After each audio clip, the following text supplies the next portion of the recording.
All right, good morning everyone. Bonjour à tous. Good afternoon. Et bon après-midi pour d'autres. And welcome to our online participants and our panelists in DC nos participants et à nos experts for our à today's Washington. webinar, Education in Pour le Africa, webinaire Key d'aujourd'hui, Challenges and l'éducation Solutions for Developing en Human Afrique, Capital. les difficultés. My name is Rafael Martinez, and I'm leading the technical team in GPE on education policy and learning. So today our webinar will be the occasion to discuss a recently published study by the World Bank titled Facing Forward Schooling for Learning in Africa. The publication studies how to improve learning outcomes in basic education in the region and lays out a range of policy and implementation actions that are needed for countries to improve learning while expanding access and completion of basic education for all. So we will start this webinar with a presentation by two of the publication's authors, Elizabeth Nynan and Ji-Pen Tan. Their presentation will discuss the successes and challenges faced by sub-Saharan countries in the areas of student progression and learning, teacher management and support, education financing, and capacity building. Our two presenters will also highlight the policy and implementation recommendations included in the study, and will introduce the country grouping methodology they came up with that is based on the trajectories of the education systems in the region. After the presentation, we will have two GP colleagues explaining the extent of which the study findings are critically relevant for the implementation of the GP 2020 strategy. And this will be followed by a round of questions and comments from the online participants. But before I turn to the floor over the authors of the study, I would like to just remind a number of quick housekeeping notes. If you're experiencing connection issues, you can email us at webinars@globalpartnership.org. We will have a Q&A session after the presentation. You can send your comments and questions throughout the webinar via YouTube's live chat function or via the emails at webinars@globalpartnership.org. Also, just to note that this session is currently being recorded, and following the session, we will share resources with this webinar, including the link to the recorded session and a summary note. So with all of this, I'm very pleased to turn to Elizabeth Nynan and Ji-Pen Tan. Both of them work at the World Bank Education Global Practice. Elizabeth has 20 years of experience working on issues related to human development in several countries, particularly in Africa. She's led World Bank projects, studies and policy dialogue in basic education, secondary education and skill developments in countries like India, Rwanda, South Africa, Sri Lanka, Sudan, and Uganda. Ji-Pen Tan is a consultant for the World Bank's Education Global Practice, and previously she spent 3 decades in senior positions at the World Bank, including as education advisor working on human capital challenges in emerging economies. So without further ado, I would like to give the floor to Elizabeth and Ji-Pen now. Well, thank you very much, Raphael, and thank you everybody at the GPE for inviting us to this webinar. We're very pleased to be here, and on behalf of our whole team, thank you again. We also have Natasha here, who is part of our core team. This is Ji-Pen, and the other key authors, Marlene Lockheed and Sajita Bashir, are not able to be here. So I'll get started very quickly with the presentation. So you'll see the title of the study is Facing Forward. And this comes from a quote by Kwame Nkrumah at the independence of Ghana, where he said, "We face neither east nor west, we face forward." And that's kind of the spirit of this report, that African countries have a lot to learn from each other on how to improve learning, how to improve access and completion in basic education. So the purpose and scope of the study, we're covering all Sub-Saharan African countries. Because we're talking about 48 countries that we're dealing with, we decided that we would narrow the scope to basic education and the quality and access in basic education partly because this is the focus for a lot of the African ministers under SDG 4, that basic education of 9 years becomes compulsory, and in a lot of countries it's becoming free as well in the Africa region. The focus of the study, the first part is we want to understand what works for improving learning, right? So we have a lot of evidence from around the globe, but we also want to understand what works for learning in the African context and within Africa, within specific countries. But beyond the science of what works, we also want to get into how to implement what works. We often see this as a challenge with many of the partner countries that we work with, is that we might know some more of the science, but the capacity to implement is sometimes the challenge. So we're talking not just about the science, we also want to talk about the service delivery aspects within this report. And as I said earlier, the premise is that countries have a lot to learn from each other. And throughout the book, we actually give examples of what countries have done on specific areas. And we try and illustrate good examples, but we also illustrate some not so good examples because we can learn from both. And essentially, they should be this continuous culture of learning where African countries individually start to build their own repertoire of knowledge of what works for them. And what we see across the region is that the experience is very different across countries. There is a lot that you can learn from each other, but you need to make it relevant for your own countries. Our audience has been the Ministries of Finance, Ministries of Education. This report was released in the East Africa and Southern Africa region this year. The report is available in English currently, and the summary is available in French. The full report will be available in February in French as well.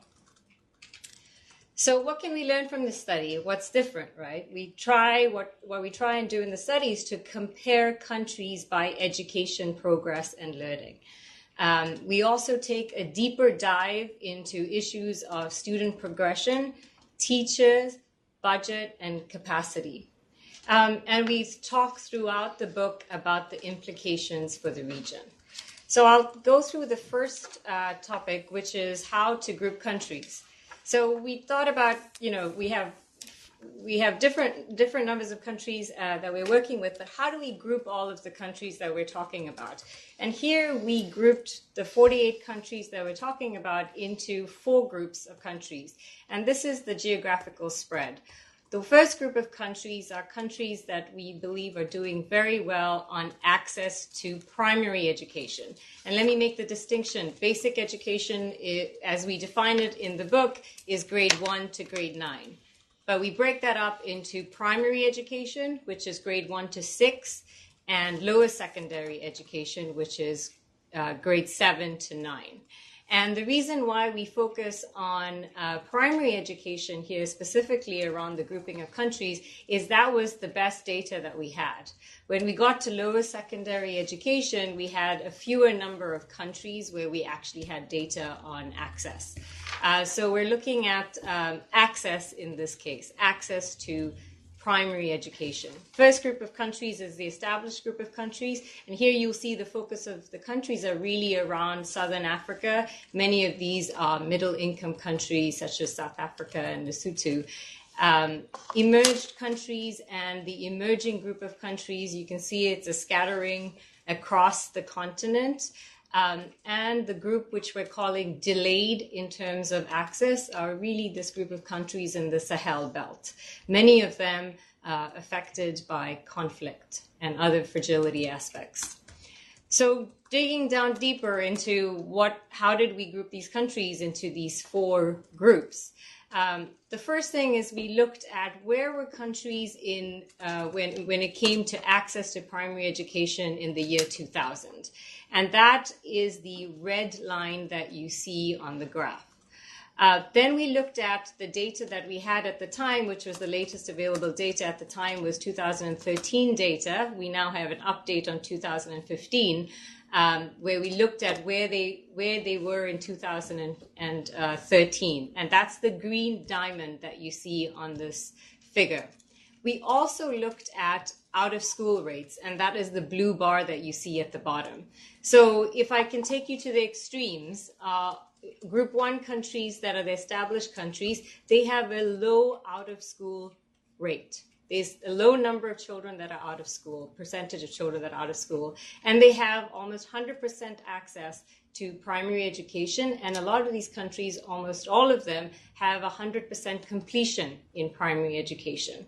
And in fact, a lot of them have made quite a lot of progress on access in lower secondary education.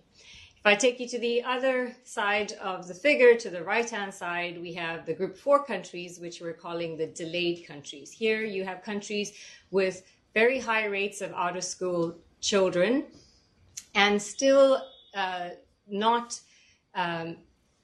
we don't have complete access to education, right? So that red line is 100% access on GER, but we still have a lot of countries that are struggling to improve on access. And then you see in the middle countries that have made really impressive progress in terms of access to education.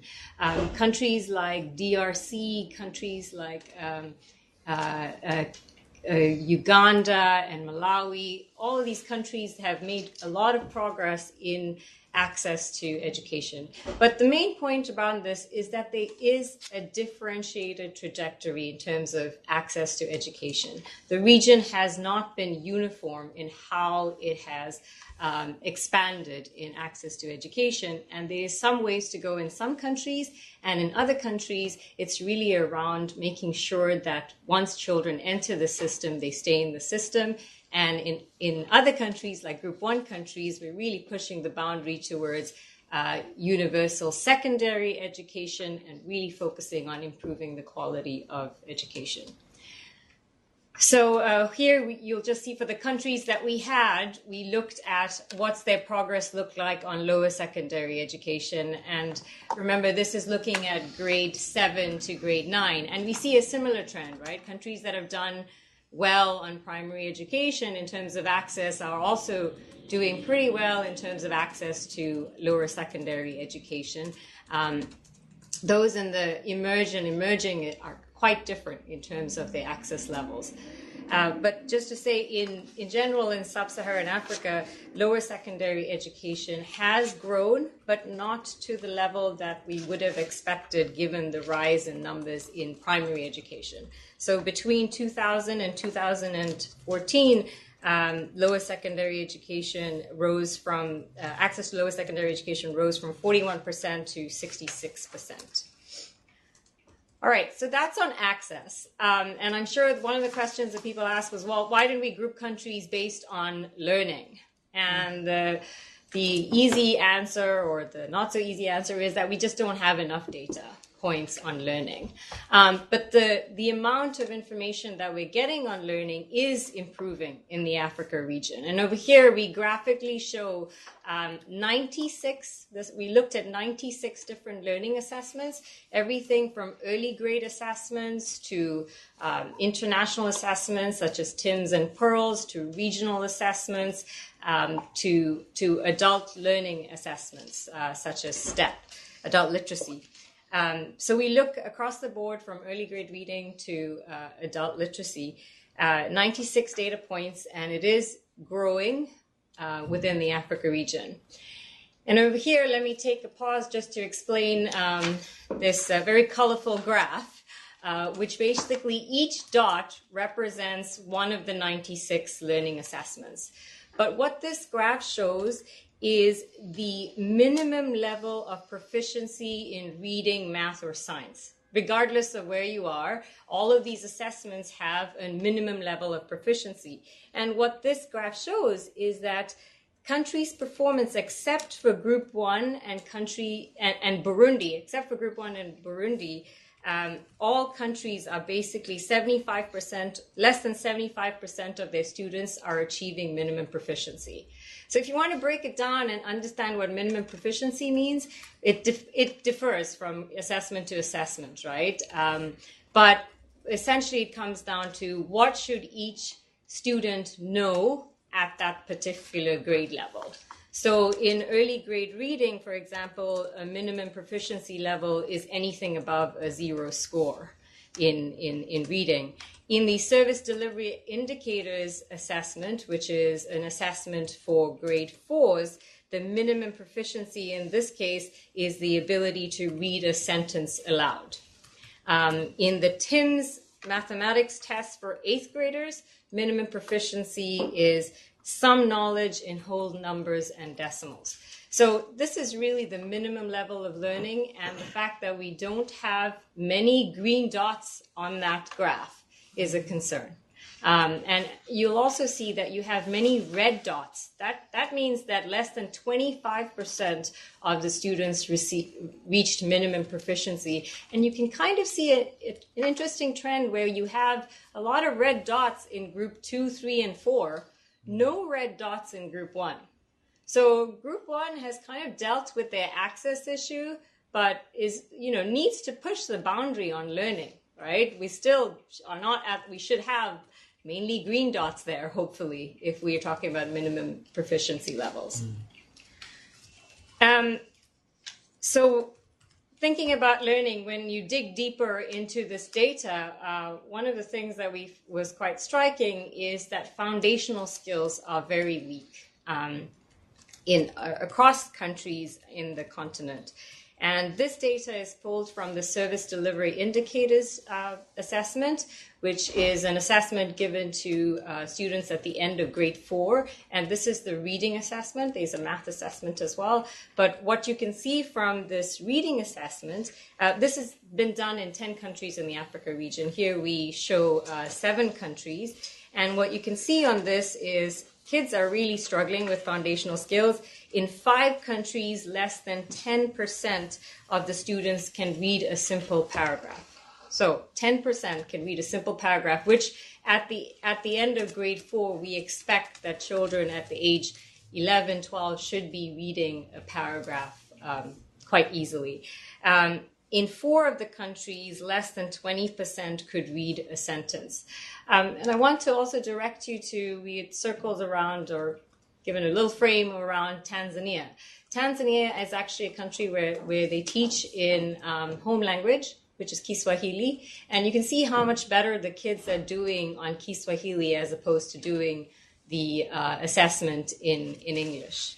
And I want to raise that because it comes to the next point around what works to improve learning.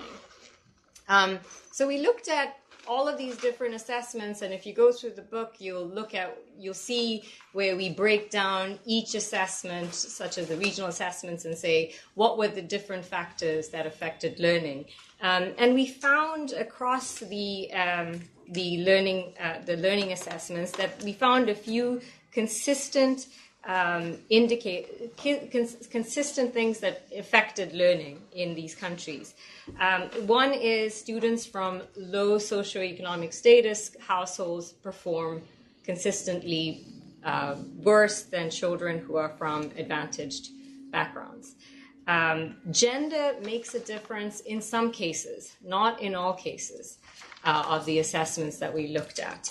But one thing that was really striking was children who speak the language of instruction, at least sometimes at home, they do particularly much better than those that don't speak the home language at home, the language of instruction at home.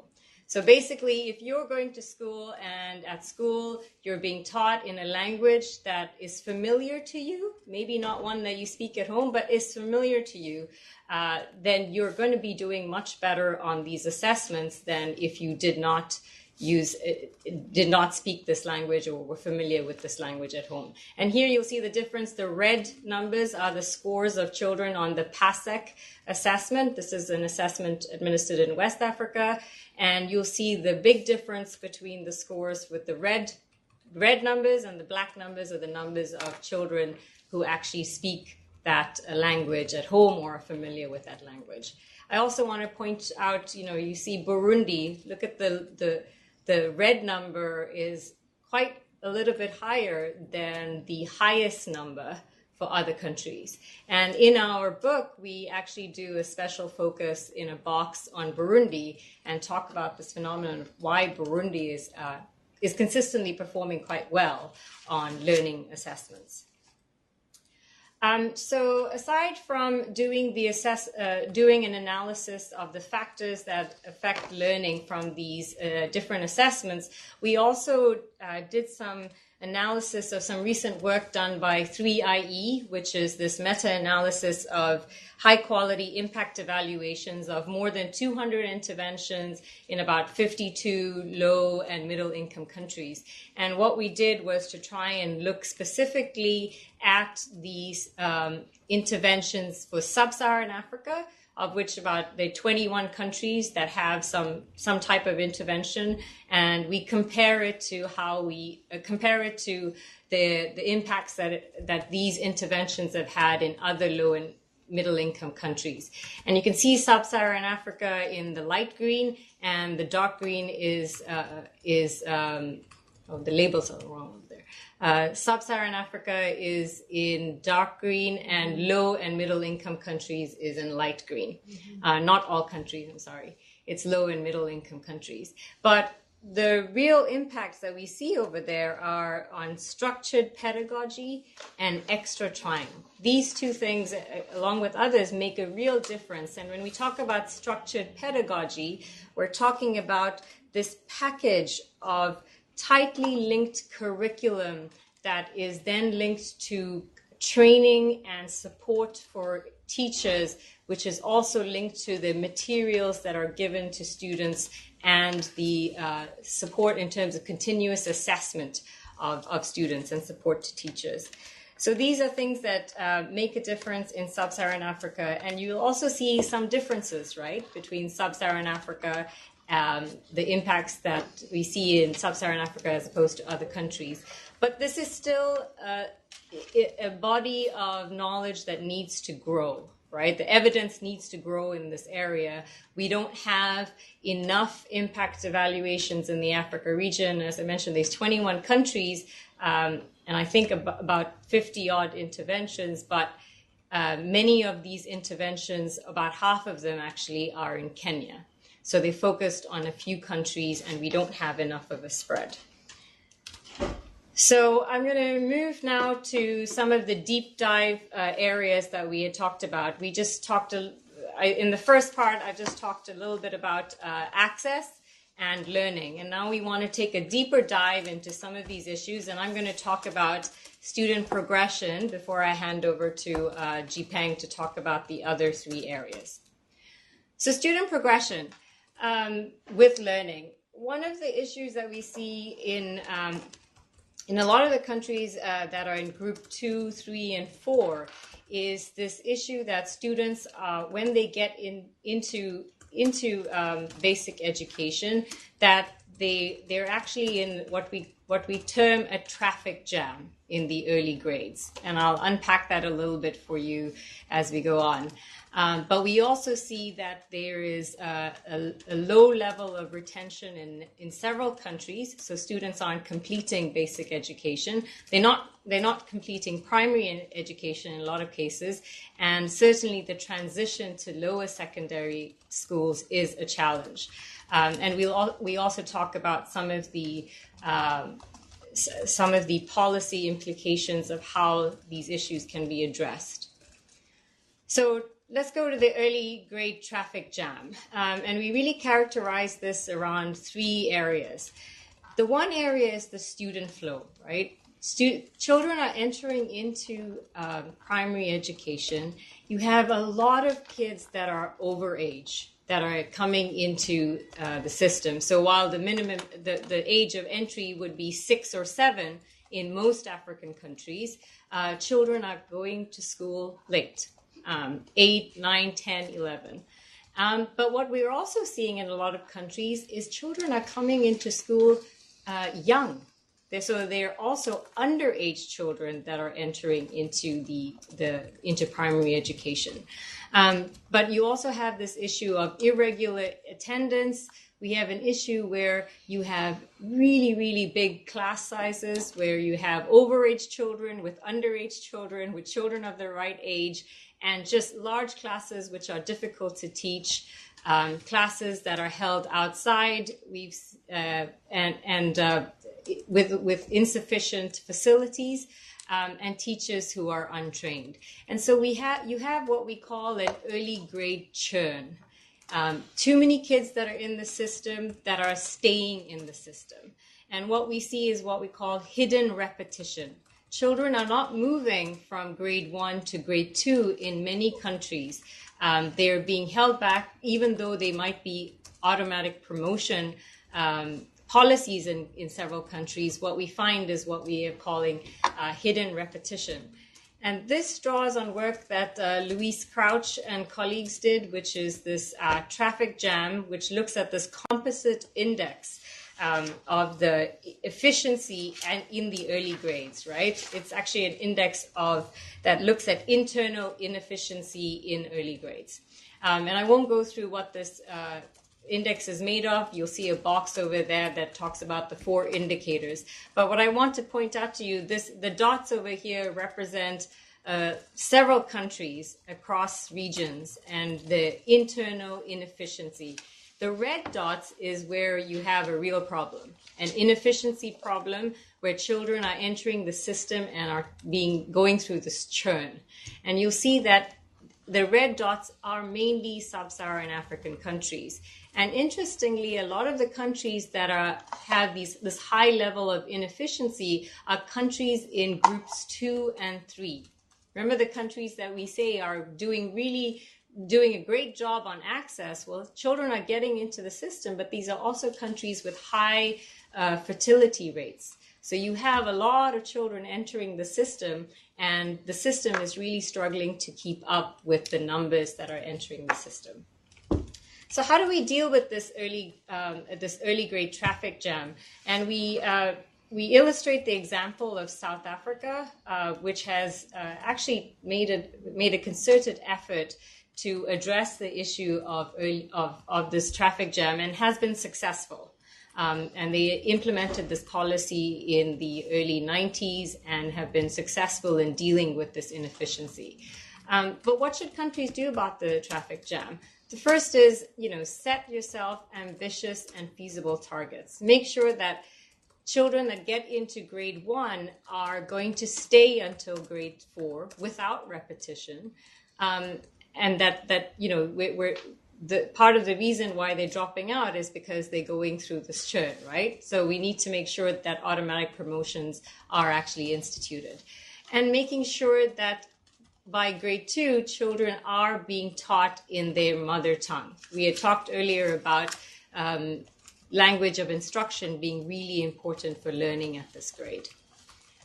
So having coordinated action on 3 fronts, make sure that you expand access for children to enter school at the right age with the adequate preparation, provide a conducive early grade learning environment, and aligning the language of instruction with the home language.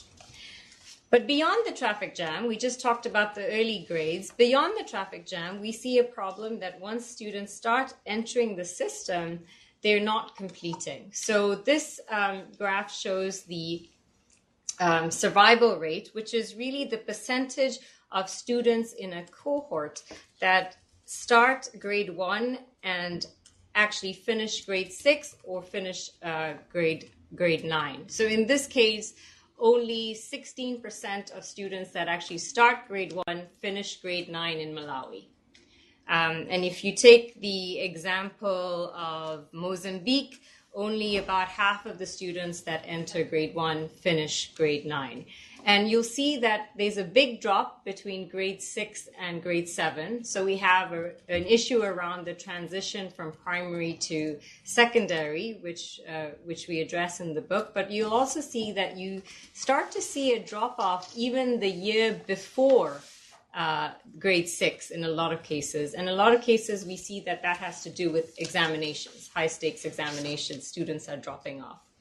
So why are students dropping out of school before they complete? And these are the main reasons why children drop out of school.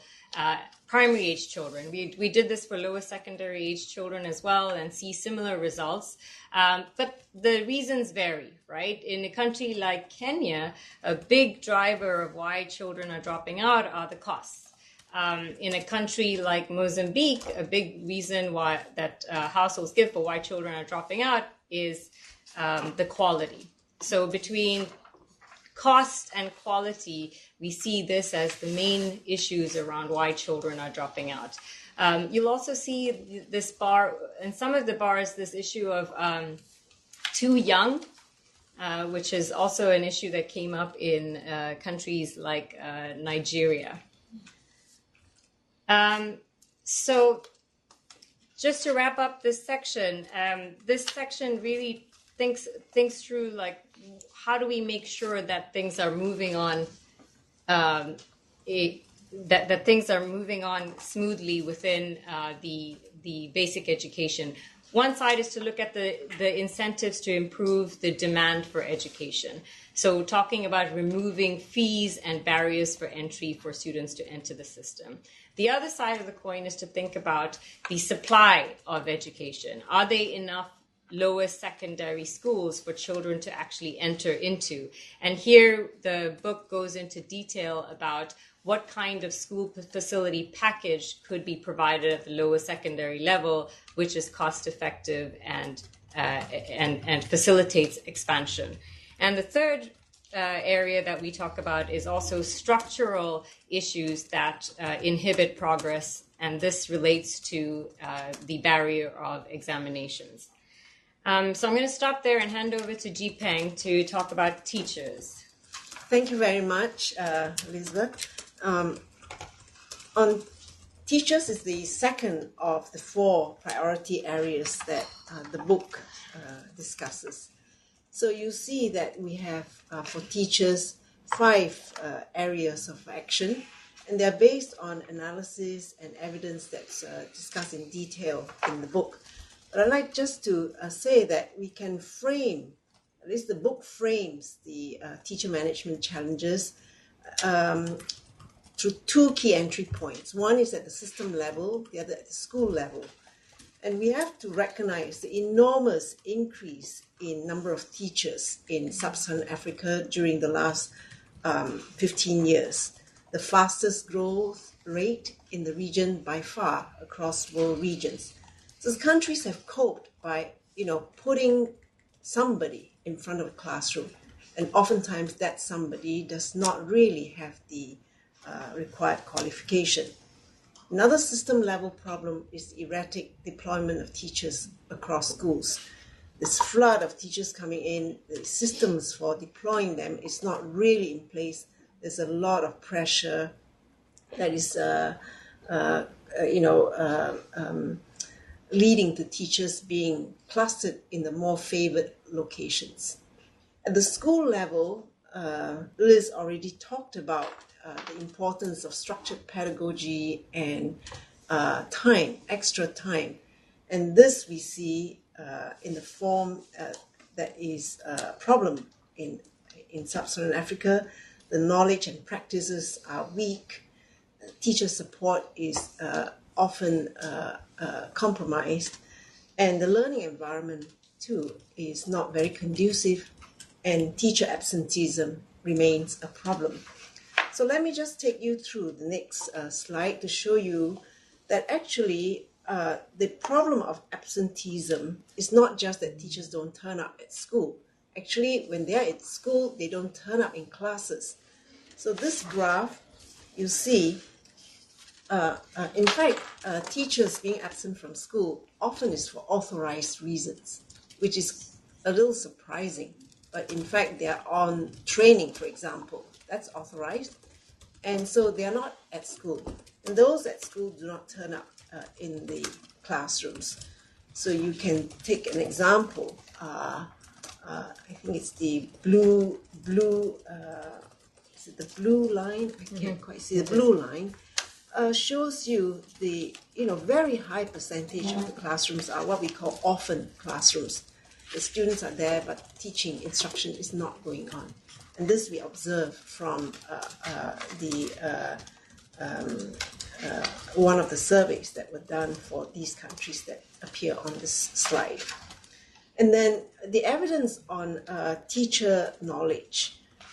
Again, this survey tested teachers on instrument that reveal the gaps in teacher knowledge. And you see that, you know, when the tasks get a little bit more difficult, like composition on language and, you know, comparing fractions, the percentage of teachers who got their correct answers actually fall to very low levels, including in Group 1 countries. So we have a problem there. Then the next slide is an interesting slide because we talk about structured pedagogy. The teacher must have a package of things that are actually present when he or she is in the classroom. So we tried to define what this package is, and we looked at 3 dimensions. One is the physical dimension. A simple metric like pupil-teacher ratio. We would like to see less than 50, no more than 50, let's say. And then the physical environment, at least 1 toilet for girls only.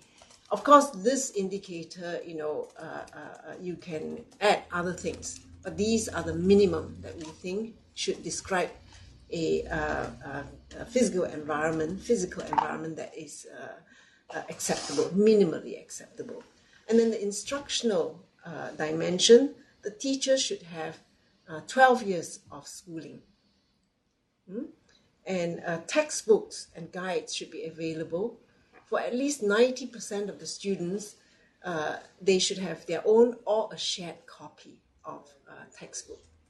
And then on the behavior side, the students and the staff have to be present in the classroom at the same time in order for instruction to take place. And then one thing that has not been really emphasized but really quite important in Africa is that the students should be studying in what we call safe and nurturing school climate. Now, we define this in a very, very modest way. The threshold is really low. There should be no physical abuse, no substance abuse, and no bullying in the school. So it's very, very, very low levels of thresholds that we are talking about. And you see this set uses SACMAC and PASEC data. And you see that the proportion of schools that can offer these minimally acceptable conditions is actually not very high. Even in Group 1 countries, the top country is Kenya, is 78% have either 5 or 6 of those conditions met. Because they have to come in a package. It's no good to have one but not the other. So we just took, for those schools, systems that have at least 5 or 6 of those conditions, how many, what proportion of the schools would meet that standard? So there's a long way to go, and this really obviously reflects on the distribution of resources in the school system. So in this area, the book concludes with 5 areas, directions. So the basic tools have to be available for every teacher. The teachers must receive competency-based in-service training, professional development. The way pre-service training is designed and delivered needs better governance.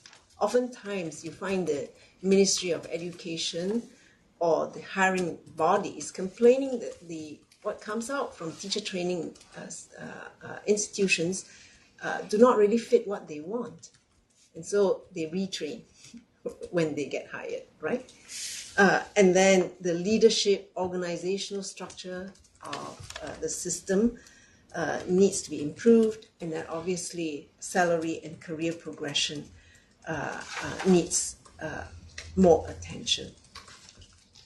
A lot to discuss on teachers, but let me move on to the third area, which is that we believe the budget and budget execution capabilities could be oriented more directly to improve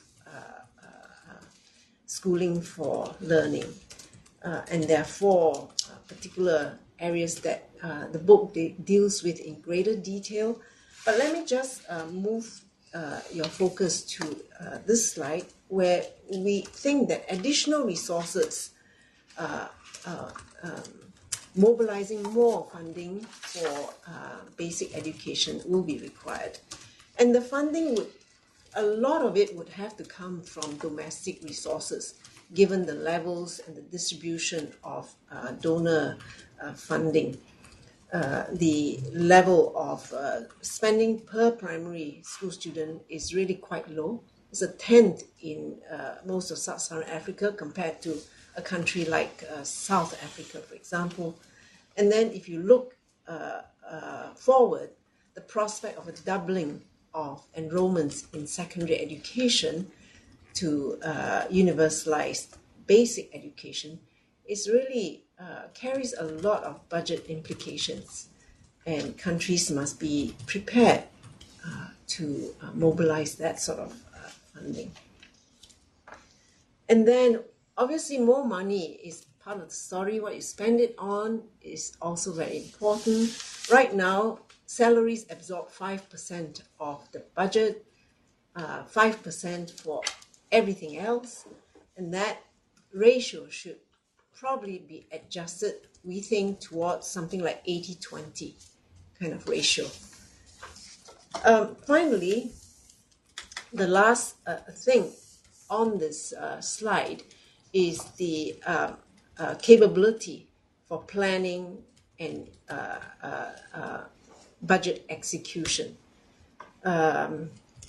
The financial management systems are not strong enough to make sure that all these non-salary items are properly procured and delivered into the system. So that's where we see the weakness lies. Okay, then let me move to the last area, which is capacity gaps. To get from science to service delivery, actually in between is actually implementation. The capacity to implement, I think, is really very important. So what kinds of capacity do ministries of education need? We think that capacity gaps can be specified in 4 dimensions. One is the data aspect of it.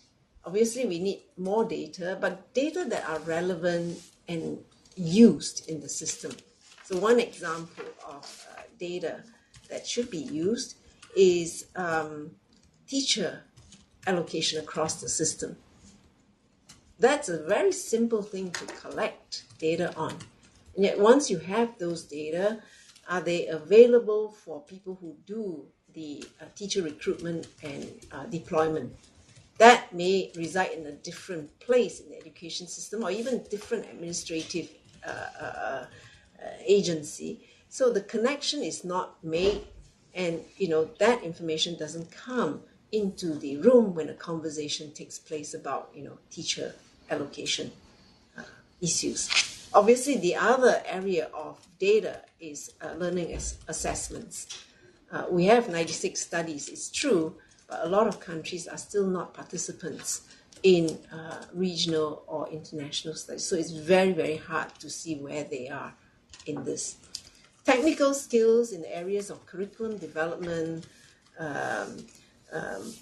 design of learning materials, assessment, teacher training. A capacity to coordinate. I think this capacity relates to the vertical as well as horizontal coordination. Obviously, a lot has to be coordinated between Ministry of Education and Ministry of Finance, for example.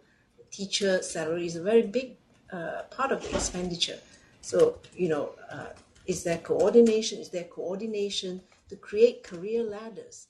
You need, all the right parties in the at the table, and to be able to coordinate, sort out their mandates, and that relates to the coordination between the Ministry of Education and, in many countries, Ministry of Local Administration, that have to work together to deploy teachers, coordinate evaluation and career progression of teachers. So that's a very important gap. Negotiation skills. Obviously, when you deal with people, and teachers are a major part of the action in education, a lot of negotiating needs to happen in the process of implementing policies. And we feel that in this area, there needs to be more capacity. So why we don't see it happening? The market failures in capacity building. On the demand side, obviously the needs are very diverse and they're long term. The processes are really complex. Oftentimes, implementation requires learning by doing. The learning part is the learning by doing is actually a circle. It's not one direction. So you need to have feedback loops that you can benefit from. And that's not so easy to manage. And then the impact of capacity building is kind of a little hard to measure. It's not so straightforward to find a metric. And so it's hard to mobilize funding for that. And attention spans are short. And then on the supply side, donors have tended to be focused more on projects, short-term, very specific needs related to a particular project. And international technical assistance is not really geared to building this kind of long-term capacity for the countries for the long term. So let me end by taking a sort of forward-looking perspective, where the study comes out is to say that countries have done very well. Many countries have made progress. They have a lot of problems. And going forward, obviously, the context is going to, again, shape how countries, what challenges countries face and what they have to do. The economic prospects are obviously not the same for every country. And growth is going to be quite variable across the region. The other aspect is the demographic profile of the countries. Many countries have high rates of fertility, total fertility rate exceeding 4 children per woman. So large increases of students entering the system can be expected. How do you plan for that? In fact, if you look at the projections, the increase in the primary school age cohort will increase by about 50%, but in lower secondary education, it will double over the next 15 years. So it's a very huge increase. And how do you deliver, how do you expand coverage without, in fact, while not just maintaining but improving learning outcomes?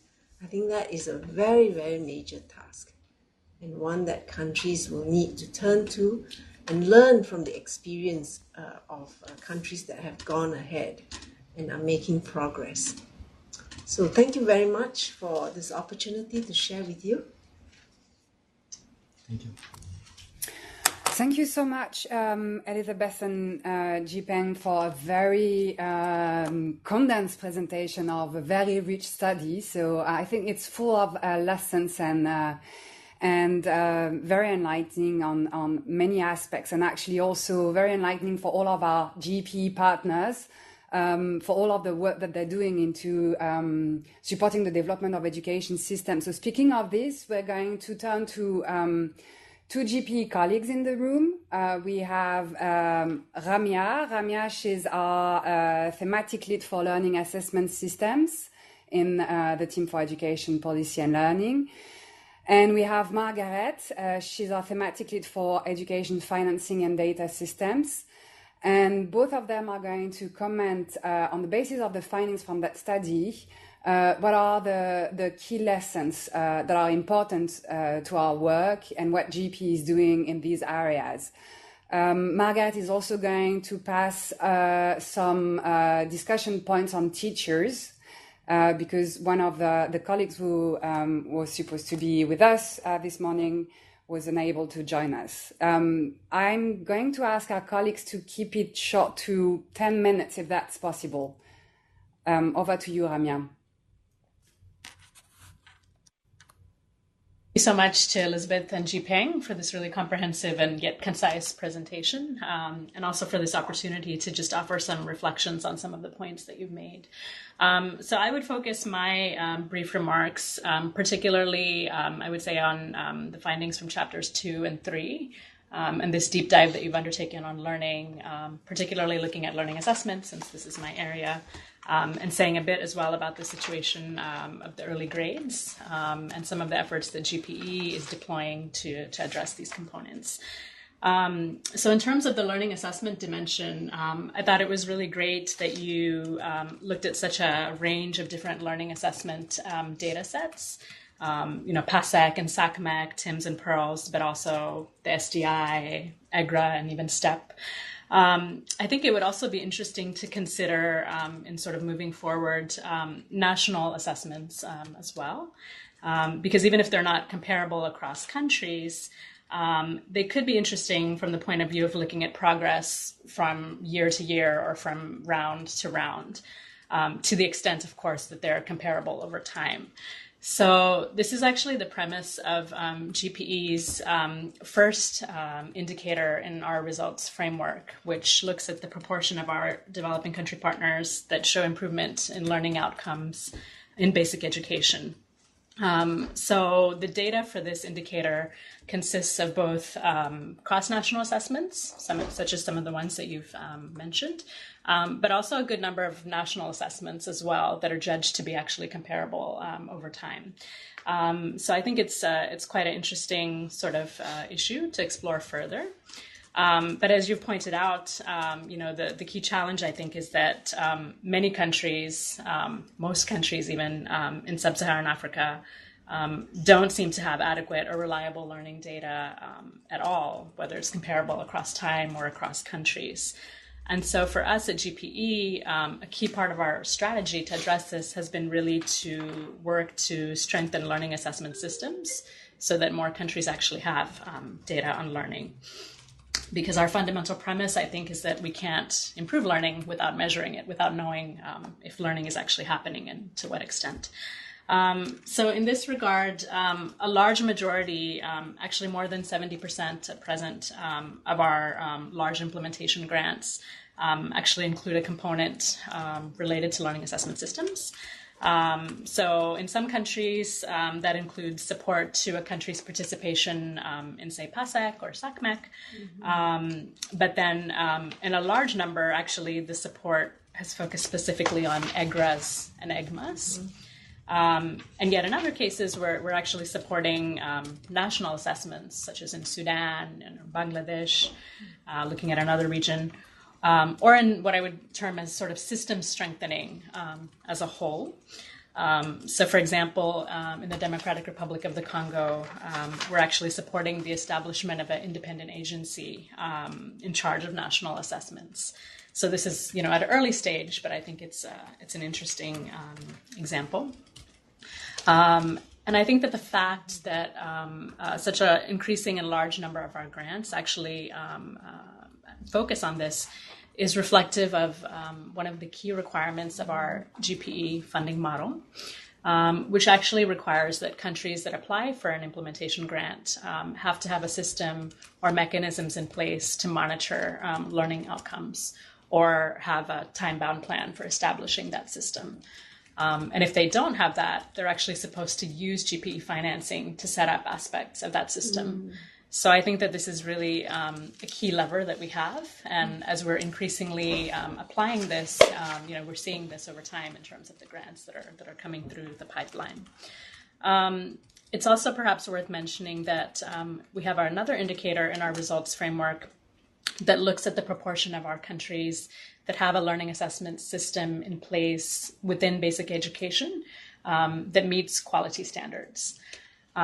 So at the baseline in 2016, there were only 32% of the countries of our 61, I believe, DCPs at the time that met quality standards.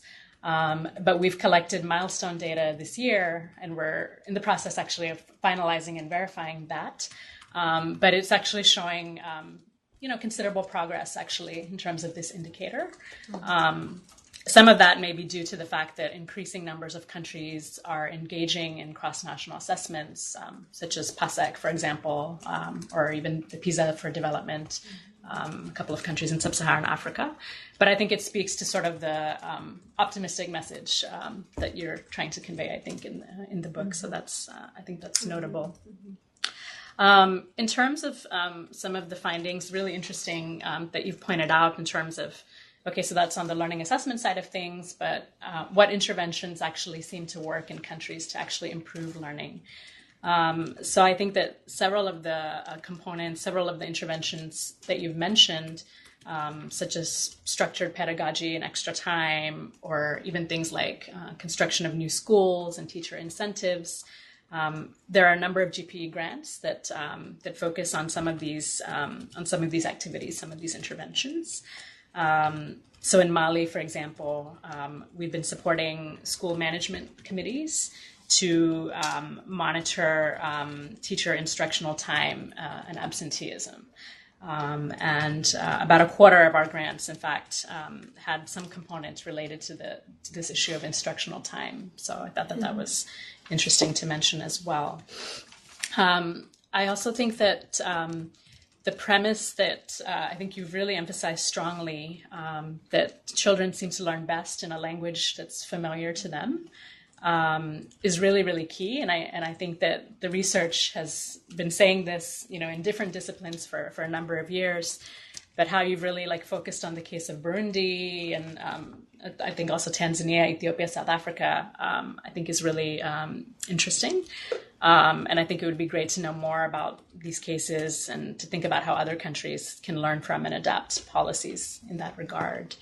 I would maybe point out here that in our 2019 results report, we're actually going to have a thematic chapter specifically focused on learning, where we'll also be looking at, learning vis-a-vis the language of instruction issue, but also other correlates such as gender, socioeconomic status, urban, rural, etc.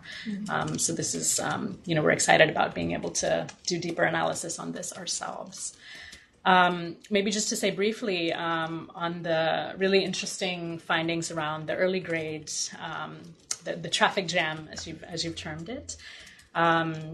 So actually more than half of our grants have some component around early grade, such as training of teachers, the use of mother tongue actually in some cases, as well as I mentioned, supporting early grade assessments. The Gambia and Kenya are a couple of examples. And in the DRC, which I also mentioned earlier, it's quite interesting because they're actually leveraging the potential of results-based funding and have included a target around achieving a 10% improvement in reading performance at grades 2 and 4 for the disbursement of their variable tranche. So I think that's interesting and something that we'll certainly be monitoring closely. Thank you so much. But we should leave a bit of time for answering some of the questions of our participants. So unless you want to make a final comment, maybe we should turn to Margaret. Can I just say one final thing? I'm very sorry. Just because I think it's really around one of the fundamental premises that you've pointed out, and this idea of sharing and learning between countries. So actually, we are GPE in the area of learning assessment. We have a targeted initiative called Assessment for Learning, or A4L. And one of the things that we're doing in this initiative is providing support to a regional network in Sub-Saharan Africa called Talent, which is coordinated by the UNESCO office in Dakar, that brings together countries of the region for cross-country research, knowledge sharing, and capacity development in technical areas around learning assessment. So like this week, for example, there's a workshop going on the use and dissemination and reporting of learning assessment data.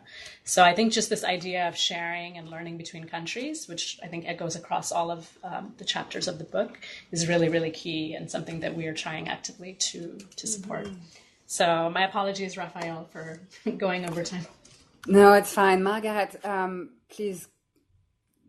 Hi, sure, sorry. So if I can just start off by passing on some comments from our colleague who works in the areas of teaching and unfortunately was unable to join us. Just summarizing some of the comments she sent over, I think she wanted to highlight how central teachers are to the GPE strategic plan. The very specific objectives are to increase the supply of trained teachers by 2020, to improve teacher deployment, and to strengthen the engagement of teachers in decision-making processes. So that's what GPE's focus really is. I think she also notes that a number of the issues you observed in the study were also reflected in a study her team has undertaken when she reviewed key issues of teachers in 16 GPE developing partner countries. When they reviewed education sector analyses and education sector plans, some of the key findings they observed were some of the things you've said. There are not enough teachers, there's not enough financing to hire more teachers. Getting teachers to remote areas is a really big challenge, which is reinforced by unreliable data on teacher gaps, or a lack of reliable data on teacher gaps. The fact that postings for new teachers are not always clear and consistently applied. And oftentimes countries haven't thought through incentives to attract teachers to these unattractive areas. Then there's also the issues around preparedness to teach. So oftentimes teachers are not well prepared to teach, which stems from a vicious cycle, I guess. They've come out of a system where they themselves had poor quality education, the levels of professional development were low, so there's kind of a vicious cycle on that side. And their findings suggest that teachers continue to be poorly supported when in service. So no support provided by head teachers, with very few pedagogical advisors who tend to be poorly equipped and not really well trained to provide constructive feedback. And then again, I guess a universal problem to some extent. They also find that education systems are not attracting and retaining the best teachers, all linked to low entry standards, poor remuneration for teachers in many contexts, poor working conditions, and limited opportunities for career mobility and career structures. So just very briefly summarizing, she mentions that the key ways in which GPE is attempting to address some of these challenges, I think that's a question that's come through from some of our webinar participants. Apart from the overall focus on sector planning and implementation, she notes that many of our grants support teacher development. The main grants support teacher development. She gives the example of Uganda, where GPE is investing 31 million to train 12,000 primary school teachers to improve their early grade reading and numeracy skills in both local languages and English. She also notes that a number of our grants, almost half, support teacher management, and she's got some useful examples here again as well. In Sudan, strengthening of teacher management information systems to manage some of those data gaps we discussed. In Congo, supporting recruitment of teacher decentralized levels.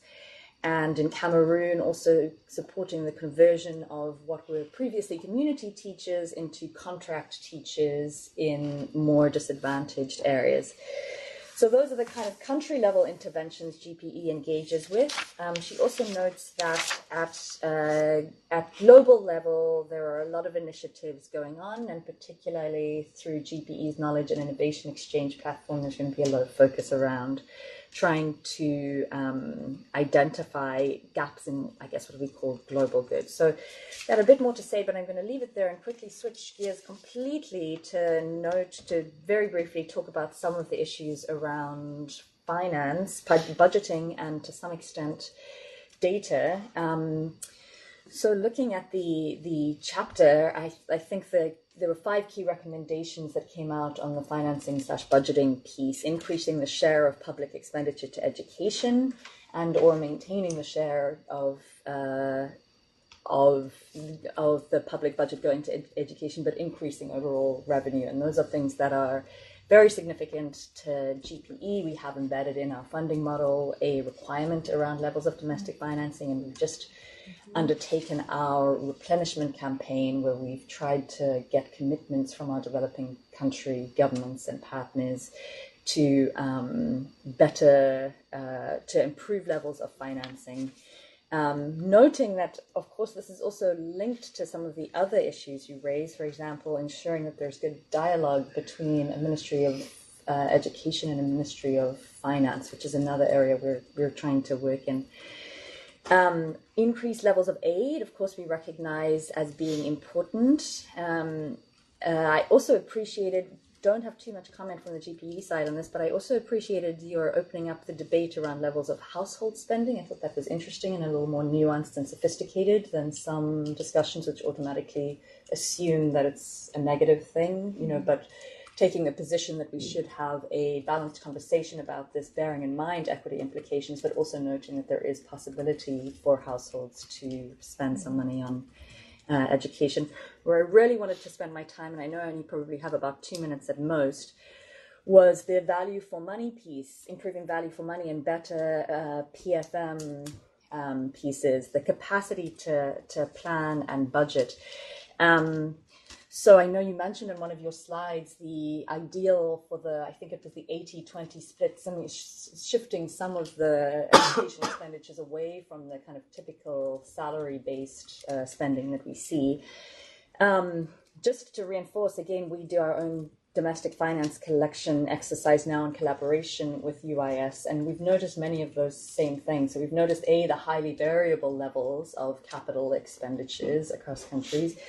Not only that, we also undertake to look at what execution rates are like, so what was budgeted versus what was actually spent. And we note that in capital expenditures, there is often very poor performance on execution rates with capital expenditures. And, when we speak to our country, sometimes that can be attributed to the donor side. Sometimes they will say they weren't disbursements on time to enable us to do this. But I think there are also capacity issues in country with respect to how to go through procurement and kind of financial management that are really, really significant. That ties into the idea of coming back to donor aid to some extent, but from a different lens. Again, something you mentioned and something I think is important is a role the donor and technical assistance community can play is through supporting development of better PFM systems, through making sure there's good alignment with national systems, through the aid process in order to strengthen country capacity. I wanted to spend my last minute just diverting briefly into data, because I note that I think that's a really important point is the idea that the capacity to plan and budget well really underlies improvements in a lot of these areas. And I scribbled down something which is that there's a need to have better data. I know you looked at some of the GPE education sector plans. I also liked the comment that you made that it's not just data, but it's also having good planners. And I think the way we often say that here is we can't have data for data's sake. We really have to be using that data. And so I guess, one thing I wanted to flag, just because our other colleague, we have another colleague who works on policy dialogue issues, and I think she's been doing a lot of work recently on joint sector reviews. And I think what we notice there is discussion of financial issues at these joint sector reviews is really very poor. And so that also flags a number of related issues. I think the idea there isn't necessarily good tracking and monitoring of budget issues, or even, broader use of data is not particularly good. And there's a real opportunity there through improved data and improved monitoring and evaluation mechanisms, not just to be able to evaluate what has happened in a backward-looking way, but also to use data and to use these exchange fora as a way to create conversations around how to be more flexible and adaptive with planning, both from a financial perspective, how to reallocate funds, but also with respect to how to think about how do we adapt particular programs that have been planned for implementation but don't necessarily seem to be working. So it's a real hodgepodge condensed very briefly. But again, as the others said, thank you so much for sharing all of this with us. Really interesting. Thank you, Ramia and Margaret. I think it was also quite interesting to see how GP is working for addressing some of the issues and the recommendations that are also that are included in the report. Elizabeth and Jipan, we have a number of questions. I've been trying to group them. I don't know if in 15 minutes we're going to be able to address all of them, but some are quite similar. We had a lot of questions around your findings on teachers, but I'm going to try to start giving you the questions on the actual methodology for grouping the countries, together with some questions around the interventions that you've been waiting in terms of effect on learning outcomes. So the first question is about the country grouping and how is that squared with SABER, and whether it was basically, if your grouping has been taken into consideration, the SABER methodology. That's one question. Another question is about the actual interventions in the beginning of your presentation. Someone noted that there is a negative correlation with school-based malaria interventions. So they wanted to understand how is that possible and what were the data underlying that conclusion. And also someone is commenting about an important school feeding program in Nigeria, and they would like to have your views on the effect of that type of intervention as a standalone program, whether it would have impact on learning outcomes.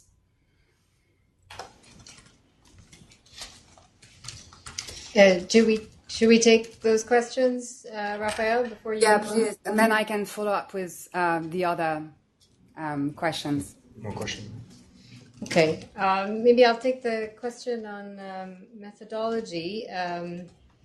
So the grouping of countries, we purely were looking at grouping the countries based on access indicators. So we looked at GER data and we looked at data related to retention and out-of-school data. The SABER frameworks that we use really assess a country by way of policies, right? So where are they in terms of policies related to the different SABER areas, which is ECD, private sector participation, skills development. In the report, we do look at some of the SABER data within the report, but it's not part of the grouping of the countries. And on the interventions that make a difference for learning, we've just put up here the interventions related to the interventions that have an impact on learning. There's another graphic that we have in the book which looks at interventions that make a difference for attendance. And there's differences, right, around what makes a difference for learning, what makes a difference for attendance. But just to say that there's one of the caveats around this is that there's a very small number of interventions. in the Africa region, right? So I can't remember what it was for school-based malaria interventions. I mean, the other one that is also surprising is school-based management, right? Having this negative effects. I think at least for school-based management, that was based on 4 different interventions. I can't remember what it was for malaria. And oftentimes it may not, and in some of the reports themselves, it may not be the intervention itself. It may be the way the intervention was implemented in that setting. So, we have to be very cautious around how we use this data. It's very specific to the specific intervention, the country, and how it was implemented. And I think the 3IE report makes that statement very clearly.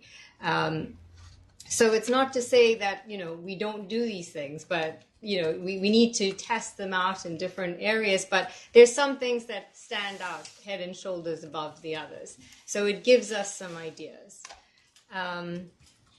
Anything else on that you want to add? Okay. Raphael, back to you. Yeah, thank you so much for your answers. So the next round of questions is about learning assessment systems. I have a series of 3. The first one is about the drivers the drivers for dropout, and that you basically single out the question of costs and quality of education. But someone wants to know what is your position on high-stakes examinations and to what extent they can participate to dropouts. The second question is a more general question on how to make learning assessment data systems and EMIs to speak to each other. And the last one is about the cost of developing learning assessment systems, and if you have found in your study that costs for establishing that type of system are indeed a barrier for having learning assessment systems in place.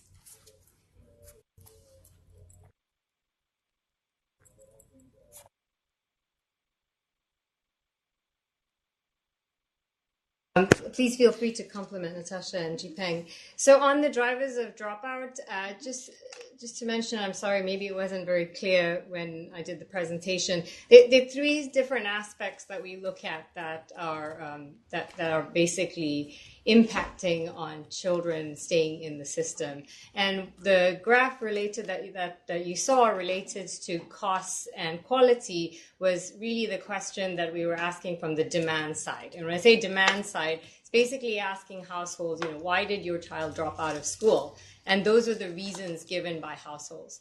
But there's also the supply side, right? Why are kids dropping out of school? One of the reasons that we see through some of the data is children have to travel a long way to get to school. So not having a school accessible, and this particularly becomes a problem at the lower secondary level because there are just fewer schools. The supply of schools is another reason. And these structural barriers, and we talk in some depth around the structural barrier of high-stakes examinations, and this particularly between grade 6 and grade 7. And we actually show that within, when you have a high-stakes examination, you actually see a really, in some countries, a peak in terms of repetition the year before the exam. And then you also see sometimes a peak in dropouts that year before the exams. So something is happening in the system where children are, in a way, being weeded out of the system, right? So that you only want the best to take the exam and to pass through. And when we look at the data in terms of those that are dropping out, it's really affecting women and it's girls, and it's affecting poorer children, right? So there is an effect of the examination being a structural barrier. And we didn't really look at the costs of developing learning assessment systems. I actually think that the GPE colleagues might have more information on that, given that you're supporting that in many countries. We didn't look at the costs of developing a system for learning assessment systems, and it's speaking to the EMIS systems. I have not particularly seen that in any of the settings that I've worked in. And I'm not, what we found was actually EMIS systems themselves are weak, and learning assessment systems are also still developing. And I think what we were trying to make a case for is let's strengthen those systems on their own before we start thinking about this linkage, right? We didn't really see the interaction happening in any of the countries, but what we did see was, when I say weak at different levels. Some countries are collecting the data, but as you were saying, are not utilizing the data for policy and planning purposes. And just to add on that point, I think these two data systems are often residing in different parts of even the same ministry, and they don't really talk to each other. And there's a little bit of, I think, concern about data security and whether countries or would be comfortable with, allowing the access to a level of data that would make analysis meaningful. For example, would they be willing to take these data and integrate them at the school level so that you can see, which schools are doing better for the resources that are given to them? I think the examples of analysis that I have seen really show an extremely weak relationship between, for example, the allocation of teachers, which is a big part of the budget, and the, for example, examination results. And once you have that kind of data on the table, the next question is, what do you do with it other than, make people feel bad? So I think, this data integration has to be thought of as one step leading to a conversation among the right sorts of people at the table with tools that they can then use to improve. So it's almost like going to see a doctor and he says you have this problem, and then there is no kind of like treatment that he tells you that you can explore and consider. I think it would be really be important to have as part of the conversation, what can I do to improve? That is always a good thing to keep in mind when we try to integrate the data. So as Margaret says, not data for data's sake, but data for actually having a meaningful conversation. Thank you so much. I'm trying to give you a last batch of questions because we only have 4 minutes left. They're mainly on teachers and financing. So the first question is about if you have recommendations around reconciling high levels of authorized absence of teachers with the need to improve in-service training. How can we reconcile that paradox? And then on financing, and it's also linked to the question of teachers, you're noting that the workforce has grown a lot for the past decade, but you're not commenting on whether there is a shortage of teachers right now. So do we have a sufficient number of teachers? And if we don't, because the Education Commission recommends, for instance, to double the workforce by 2030, how can we reconcile this with your other recommendation, which is to keep the salary-related expenditure to under 80% of the education budget? Okay. Those are really quite important questions. On the first one, a lot of the teachers are absent because of authorized absences for teacher training. I think the two are not irreconcilable, because a lot of the teacher training can be organized during holiday times, for example. And a lot of the training that we talk about in this book is a sort of training that is more falling into the category of on-site mentoring and coaching, so that you're not going away for a period of time, for an episode of training, and then coming back to see an improvement in your knowledge or content, the teacher's content knowledge or pedagogical practice.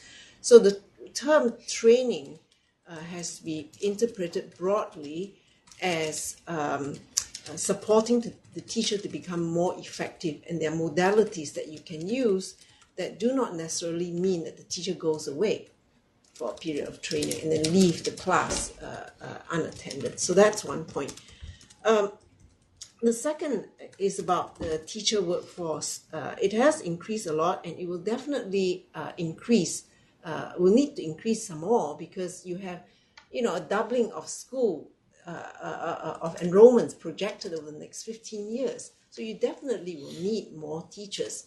But needing more teachers, I think, also calls into question, what is the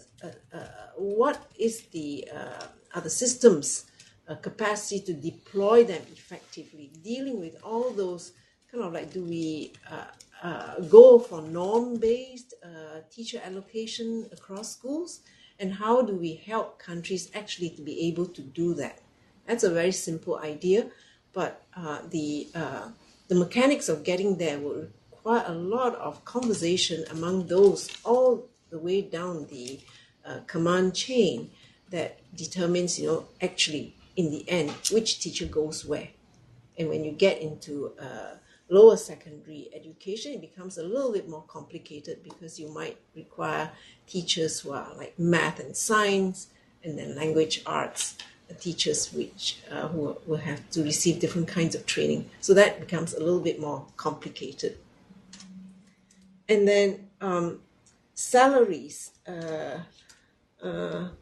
this proportion of spending. Obviously, the proportion, we're talking about proportion on a bigger amount of spending. So I don't see that there is a contradiction in the recommendation to change the balance of spending. Obviously, we're talking about more spending, and in many countries that are spending insufficient amounts, the additional spending will go for more, hiring more teachers, but making sure that you're just not putting a body in front of the class room, but having minimal levels of resources, and also this kind of support and training for teachers' professional development. Thank you. Thank you, Jipen. There's a number of other very interesting questions, but unfortunately it's already time to just wrap up and close down the session. I think it speaks for just the richness of your study, and I really invite all of our participants to download the link on the World Bank website so they can access to additional information and more detailed analysis. There was someone very interested, for instance, in the case of Burundi, but you said that you've been basically trying to highlight that case in the report. So I would encourage everyone to look at the very comprehensive study online. Thank you very much, Jipeng and Elizabeth. And I think the last word that I need to share with the audience is that we are going to have the link of the YouTube in Access, and we are going to circulate a summary note of this discussion. Thanks also to my colleagues in DC who organized the logistics of the webinar, and a lot of thanks as well to Ramya and Margaret for discussing the findings of the study in the perspective of the implementation of our GP strategy. Thanks a lot, everyone.